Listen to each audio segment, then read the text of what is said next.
मैं एडवोकेट पूजा कुमारी आज आपके सामने फिर से एक बार एक बहुत इम्पॉर्टेंट टॉपिक लेकर आई हूँ, और वो है सीबीएसई का एक ऐसा सर्कुलर जो सभी स्कूल्स में कंपलसरी हो गया है, मैंडेटरी हो गया है, और इसको अगर नहीं किया जाता है फुलफ़िल तो स्कूल्स के अगेंस्ट में एक्शन लिया जाएगा। तो आइए हम देखते हैं ये क्या है, ये क्या सर्कुलर है, इसमें क्या कहा गया है। तो मैं आपको बता दूँ, इस सर्कुलर के तहत पॉक्सो कमेटी मैंडेटरी हो गई है हर स्कूल में। और पॉक्सो के अंदर जो हमारे बच्चे पढ़ रहे हैं, स्कूल में जो पढ़ रहे हैं, उनको सुरक्षा मिलेगी। और अब हम देखेंगे किस तरह से इस पॉक्सो कमेटी के तहत हमारे बच्चे सुरक्षित रहेंगे, किस तरह से हमारे बच्चों का जो ग्रीवियंसेस है, बच्चों की जो प्रॉब्लम्स है, किस तरह से वो सॉल्व की जाएगी। तो मैं सबसे पहले बताना चाहूँगी कि पॉक्सो है क्या, क्योंकि बहुत सारे लोग शायद नहीं जानते होंगे पॉक्सो क्या है। पॉक्सो का फुल फॉर्म है protection of children from sexual offences, बच्चों को शारीरिक शोषण से बचाना। तो मैं इस सर्कुलर के हिसाब से ये बताना चाहूँगी कि पॉक्सो जो कमेटी होती है वो किस तरह से बनती है और इसका काम किस तरह से रहेगा। पॉक्सो कमेटी में जो प्रिंसिपल होगी स्कूल के, वो होंगे चेयरमैन। और इनके अलावा इसमें पेरेंट्स का कंट्रीब्यूशन रह सकता है, इसमें पेरेंट्स मेंबर रह सकते हैं मेल एंड फीमेल, इसमें टीचर्स मेंबर्स रह सकते हैं मेल एंड फीमेल, इसमें स्टूडेंट्स रह सकते हैं male and female from senior classes, इसमें एनजीओ से मेंबर रह सकते हैं, इसमें एडवोकेट रह सकते हैं। और इस तरह से ये एक पूरी कमेटी का गठन हो जाएगा। आइए आप नेक्स्ट देखते हैं ये किस तरह से काम करेगी। ये जो कमेटी होगी, सभी स्कूल के जो बच्चे हैं उनके बिहेवियर, उनके ओवरऑल परफॉर्मेंस पर नज़र रखेगी। और जो भी कंप्लेंट्स हमारे बच्चे इनके पास भेजेंगे या कहेंगे, उसे ये एक तरीके से हैंडल करेंगे, बहुत कॉन्फिडेंशियल तरीके से, बहुत ही गरिमा के साथ, क्योंकि बच्चे हैं। और as per POCSO act, the matters of POCSO should be handled confidentially and in a very dignified manner. Next हम देखेंगे कि जो हमारे बच्चे हैं वो किस तरह से कंप्लेंट कर पाएंगे।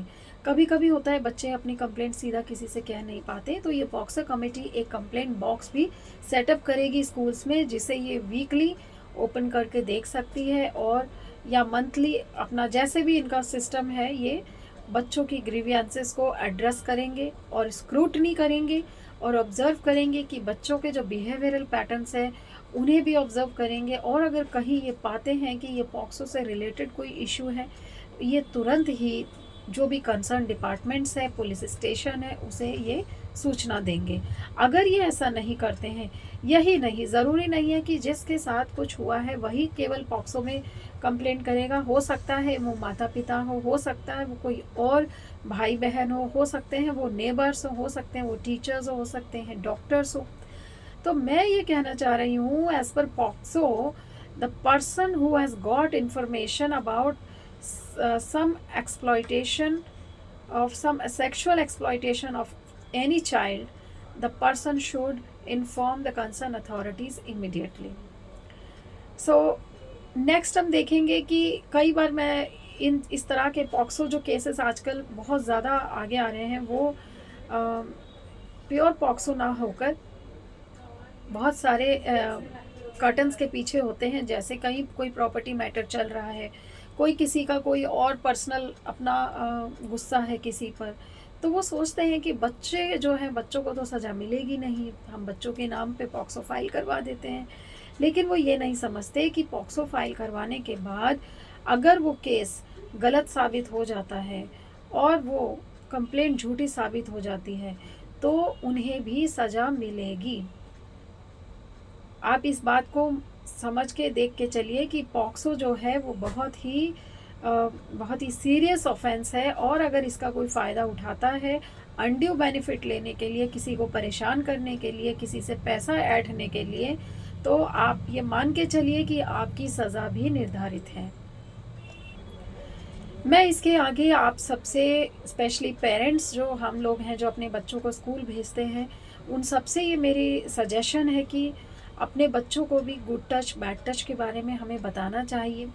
हमें बताना चाहिए कि कितनी हमें गरिमा रखनी है, कितना डिस्टेंस रखना है किसी से बात करते समय, और किस तरह की हमारी लैंग्वेज होनी चाहिए, किस तरह के हमारे हाव भाव होने चाहिए, ताकि दूसरा जो व्यक्ति उनसे बात कर रहा है वो भी किसी तरह से डाइवर्ट ना हो, या किसी तरह से कोई ऐसा एक्ट ना हो जाए जिसकी वजह से इस तरह के केसेस में हमें पढ़ना पड़े।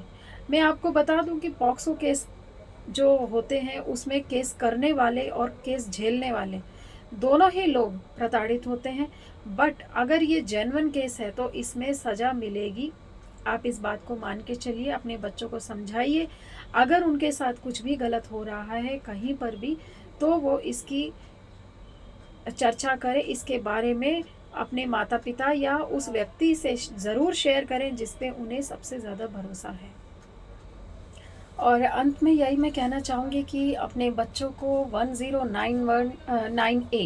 1098 जो नंबर है उसको बहुत अच्छी तरह से याद करवा दें कि इन केस ऑफ एमरजेंसी आपको इस नंबर पे कॉल करना है, चाहे आप कहीं पर भी हैं। समटाइम्स मोबाइल नहीं होता है, लेकिन जब प्रॉब्लम होती है तो किसी तरह से भी किसी तरह की भी हेल्प हमें बच्चों को मिल जाए, इस तरह के लिए पहले ही बच्चों को हमें तैयार रखना चाहिए। दूसरा मैं ये कहूँगी कि बहुत सारे वीडियोस मैं व्हाट्सएप पे देख रही हूँ, कई बार बच्चे मिस हो जाते हैं, और उनके पीछे कितनी ज़्यादा कई तरह की स्टोरीज़ होती है जो हम नहीं समझ सकते हैं। लेकिन मैं ये चाहूँगी आप सबको सजेस्ट करना कि जब हम बच्चों को अपना नाम याद करवाते हैं, जब हम माता पिता का नाम याद करवाते हैं, तो बहुत ज़्यादा फोकस हम इस पर भी करें कि उन्हें हम अपने घर का एड्रेस याद करवाएं, उन्हें अपना मोबाइल नंबर याद करवाएं, उन्हें अपना स्कूल का एड्रेस और नंबर याद करवाएं, जिससे कहीं कोई ऐसी बात हो भी जाए तो हमारा बच्चा किसी तरह से भी अपनी सुरक्षा के लिए कोई लीड वो कैच कर पाए। मैंने अभी कुछ 1-2 हफ्ते पहले एक वीडियो मैंने व्हाट्सएप पे देखी जिसमें कि बच्चा अपने एड्रेस नहीं बता पा रहा है। बच्चा बात तो कर रहा है, बच्चा अपने माता पिता का भी नाम ले रहा है, लेकिन उसे ये नहीं पता वो रहता कहाँ है, कहाँ से आया है, कहाँ पढ़ता है, उसे कुछ नहीं पता। तो मेरी आप सबको बस यही सजेशन है कि आप अपने बच्चों को सुरक्षित रखने के लिए हर वो प्रयत्न करें जो ज़रूरी है। और all the best. Thank you so much.